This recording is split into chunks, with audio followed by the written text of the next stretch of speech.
su programa AM hoy conversando sobre divorcio, manutención y patria potestad. Sigue en el estudio el abogado Jorge de Benicio. Abogado, el tema con los niños, con los menores de edad, ¿cómo se fija el monto de manutención y quién lo fija? Bueno, fíjate algo, la ley habla que hay que considerar unos elementos para la determinación de la obligación de manutención, los cuales básicamente son las necesidades o intereses de ese niño, niña, adolescente, también cuál es la capacidad económica del obligado alimentario y también un tema de reconocer cuál es el trabajo del hogar. El trabajo del hogar también tiene un valor para la fijación de la obligación de manutención. Y en teoría deberían fijarla de mutuo acuerdo los progenitores, pero siempre y cuando deberían llevarla al Tribunal de Protección de Niños y Niñas Adolescentes para que sea un juez el que establezca cuál va a ser el monto que va a regir para la obligación de manutención y sobre todo en estos casos también de separación de la vida en común de los esposos o de los padres. Muchos creen que en el momento de un divorcio es solo el padre quien debe asumir la manutención. ¿La madre también debe pagar? ¿Estos gastos deben ser repartidos en partes iguales? Sí, en la ley habla de un concepto de igualdad. Sin embargo, esa igualdad también puede ser, digamos por así decir, variada. ¿Ok? ¿Por qué? Sobre todo hay una sentencia de la Sala de Casación Social donde se establece el principio de protección al cónyuge más débil, porque también tienes que ver cuáles son las realidades de la dinámica familiar. Vamos a suponer que, por ejemplo, en esa unión matrimonial, pues el progenitor era el que se encargaba de sufragar todos los gastos y el que tiene el manejo de los bienes de la unión, pues evidentemente puede tener un poco más de capacidad o ser pagado. Lo que sí es cierto es que no hay un monto mínimo, o como la gente suele decir, ¿no?, el 30% del salario. No, realmente es un monto que tiene que ser evaluado en base a muchas características, a la realidad social del grupo familiar y sobre todo al nivel de vida también que está acostumbrado al grupo familiar, de forma que el divorcio no sea un elemento que lleve a una desmejora o a un perjuicio de la calidad de vida de los niños, niñas y adolescentes. El trabajo en casa, estas mujeres que, bueno, se dedican a cuidar a los hijos, ¿esto también debe ser reconocido? Debe ser reconocido, la ley habla de ello. Quizás no hay una fórmula exacta para establecer cuánto es el valor del trabajo del hogar, pero efectivamente que es un apoyo indispensable, porque ese tiempo que la mamá está con ese niño cuidándolo en casa y ese trabajo del hogar, pues evidentemente implica el dejar de pagar otros conceptos, ¿sí? Es un ahorro significativo a la dinámica y también forma parte de las obligaciones que la mamá está compensando en el ejercicio de la custodia. ¿Cuáles son las sanciones si una de las partes incumple la obligación de manutención?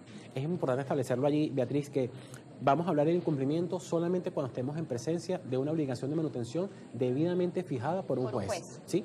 Desde ahí empieza a surgir ese carácter de la obligatoriedad del pago de la obligación de manutención y evidentemente la ley contempla algunas sanciones. Por ejemplo, un padre puede ser privado de la patria potestad si se demuestra que incumple con la obligación de manutención a pesar de tener medios para poder sufragarla, porque bueno, sería como un despropósito, ¿no? Aquel que está llamado a proteger que evidentemente teniendo dinero no cubra los gastos, pero sí puede conseguir algunas sanciones en cuanto a ello y también algunos efectos patrimoniales. Puede sufrir embargos, puede sufrir un tema de inclusive las deudas que se reportan de la obligación de manutención cuando el obligado alimentario fallece, forman parte de la herencia. Estamos hablando que hay un efecto patrimonial importante sobre el cual se puede exigir el cumplimiento, medida, embargos y una cantidad de opciones. Llegan preguntas a través de nuestras redes sociales y quiero compartirlas con usted. Perfecto.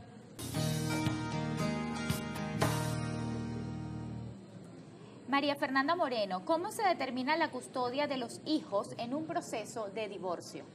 Bueno, en principio, como lo establecimos aquí en el programa antes, el artículo 351 de la LOMNA establece que son los progenitores los que deben, en primer lugar, tratar de llegar a un acuerdo con relación a las instituciones familiares. Sin embargo, puede pasar que estén en desacuerdo. En este caso, será el juez de protección el que determine cuál es el progenitor que puede ejercer la custodia atendiendo y respondiendo al interés superior de los niños, niñas y adolescentes. También hay que ser responsable en decir que la ley contempla una preferencia de los niños menores de 7 años para que estén con la progenitora materna, pero que esa preferencia en modo alguno significa que ya todos los niños tienen que estar con su madre, porque realmente lo que el juez va a evaluar es cuál de los padres responde mejor al interés superior de ese niño, niña y adolescente.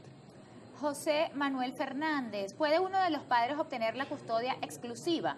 ¿Bajo qué condiciones? Más que custodia es la patria potestad, creo que se refiere allí. Okay. Hay que también aclarar los términos. Patria potestad se refiere en conjunto a todos los derechos y obligaciones de los padres, que de por ley lo ejercen los dos, ¿cómo se llama?, en forma compartida.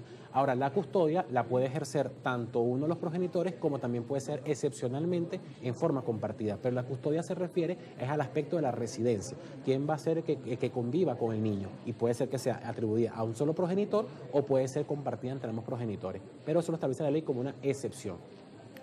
Gaby Pérez, ¿qué factores se consideran para determinar la cantidad de manutención a pagar, el monto? Muchos factores, la calidad de vida, los colegios, digamos, los gastos que son inherentes a esa calidad de vida que tiene el niño, niña, adolescente, la capacidad económica del obligado, que también hay que decirlo. Una cosa es cuando ese padre, vamos a suponer que es el mayor de los ejemplos, ese padre o madre que está obligado a pagar la manutención, trabaja en una empresa, u otra es que trabaje, digamos, por así decirlo, de forma de comerciante, digamos, ¿no? Entonces, hay elementos que tienen que ser demostrados ante el tribunal para demostrar cuál es la verdadera capacidad económica de aquel sobre el cual se está pidiendo el pago de la obligación de manutención. Muchísimas gracias. Vamos a hacer una nueva pausa. Estamos conversando sobre divorcio, manutención y patria potestad. Me acompaña el abogado Jorge